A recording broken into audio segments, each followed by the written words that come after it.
అస్సలాముఅలైకుం నమస్తే welcome to colours of Kohinoor. ఈ వీడియోలో నేను మీతో షేర్ చేయబోతున్నాను మిరియాల రసం రెసిపీని. ఈ మిరియాల రసాన్ని మిరియాల చారు అని కూడా అంటారు. జలుబు, దగ్గు, జ్వరం లాంటి ఇన్ఫెక్షన్స్ ఉన్నప్పుడు నోటికి రుచిగా, పుల్ల పుల్లగా, కారం కారంగా, ఘాటుగా, అలాగే పొట్టకు లైట్గా ఉండే ఈ రెసిపీని మీతో ఇవాళ నేను షేర్ చేయబోతున్నాను. సింపుల్గా 5 అంటే 5 నిమిషాల్లో అయిపోయే ఈ చారును మనం ఆమ్లెట్తో కానీ లేదా చికెన్ కర్రీకి సైడ్ డిష్గా కానీ చేసుకుంటే చాలా బాగుంటుందండి. దీని తయారీ ఎలాగో చూద్దాం.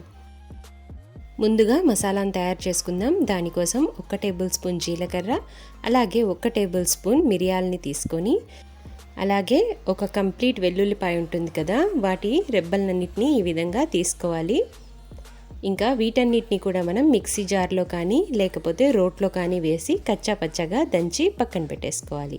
ఈ విధంగా కచ్చాపచ్చాగా దంచి మనం దీన్ని మసాలాను తయారు చేసుకొని పక్కన పెట్టేసుకోవాలి. అలాగే నిమ్మపండు సైజ్ అంతా చింతపండు రసాన్ని తీసి పక్కన పెట్టేసుకోవాలి. ఇక్కడ ఒక పెద్ద సైజ్ టమాటాని తీసుకున్నాను. ఈ టమాటాన్ని చిన్న చిన్న ముక్కలుగా చేసి పక్కన పెట్టేసుకోవాలి. ఇప్పుడు ఒక బాండ్లీని స్టవ్ మీద పెట్టేసుకొని అందులోకి ఆయిల్ని వేసేసుకోవాలి. ఇక్కడ నేను 3 చెంచాల ఆయిల్ని యూస్ చేస్తున్నాను.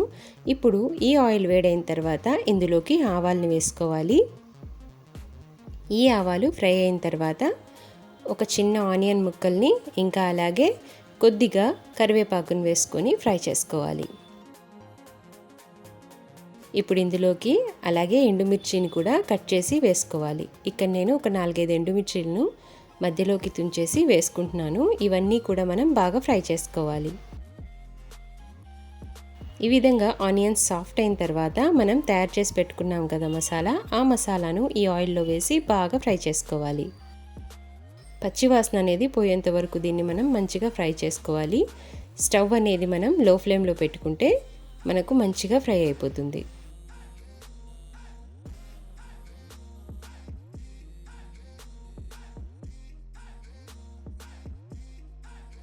ఈ విధంగా ఫ్రై అయిన ఈ మసాలాలోకి మనం కట్ చేసి పెట్టుకున్న మొత్తం టమాటానంతా కూడా వేసేసుకోవాలి. ఈ టమాటా కూడా మంచిగా పచ్చివాసన పోయి సాఫ్ట్గా వచ్చేయాలి. అంతవరకు మనం దీన్ని బాగా ఫ్రై చేసుకోవాలి.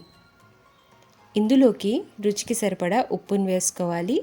అలాగే కొద్దిగా కారాన్ని కూడా వేసుకోవాలి. మనం మిరియాలని యూస్ చేస్తున్నాం కదా, అందుకోసమని కారం కొంచెం తగ్గించే వేసుకోవాలి. కావాలనుకుంటే టేస్ట్ చూసుకున్న తర్వాత మనం మళ్ళీ ఉప్పుని, కారాన్ని యాడ్ చేసుకోవచ్చు. చూస్తున్నారు కదా, ఈ విధంగా టమాటాలన్నీ కూడా బాగా సాఫ్ట్ అయిపోయాయి. ఇలాగా టమాటాలన్నీ సాఫ్ట్ అయిపోయి ఒక గుజ్జులాగా రావాలి. అంతవరకు మనం దీన్ని లో ఫ్లేమ్లో పెట్టుకొని బాగా ఫ్రై చేసుకోవాలి. కావాలనుకుంటే మీరు మూత వేసుకొని ఫ్రై చేసుకోవచ్చు. ఇలాగా టమాటా అలాగే మసాలాలు అన్నీ కూడా మంచిగా ఆయిల్లో ఫ్రై అయిన తర్వాత ఇప్పుడు ఇందులోకి మనం చింతపండు నుంచి తీసిన రసాన్ని వేసుకోవాలి. ఇప్పుడు వీటన్నిటిని కూడా ఒకసారి బాగా కలిపేసి టేస్ట్ చూసుకొని మనకు పుల్లగా ఉందా లేకపోతే సరిగ్గా ఉందా లేదా అనేది చూసుకొని ఇందులోకి మనం కారాన్ని కానీ అలాగే ఉప్పును కానీ ఇంకా కావాలనుకుంటే కొన్ని వాటర్ని కానీ ఇందులోకి వేసుకోవాలి. ఇక్కడ చూస్తున్నారు కదా, కొంచెం పుల్లగా ఉండటం వల్ల నేను కొద్దిగా వాటర్ని వేసుకున్నాను. ఈ విధంగా మనం ఈ చారును సరిచూసుకోవాలి.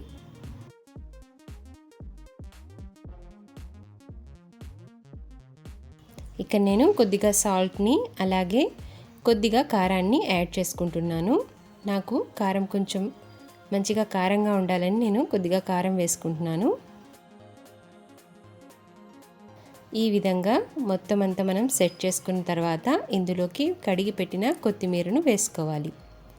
ఇప్పుడు ఈ చారుని మనం లో ఫ్లేమ్లోనే ఉడికించుకోవాలి.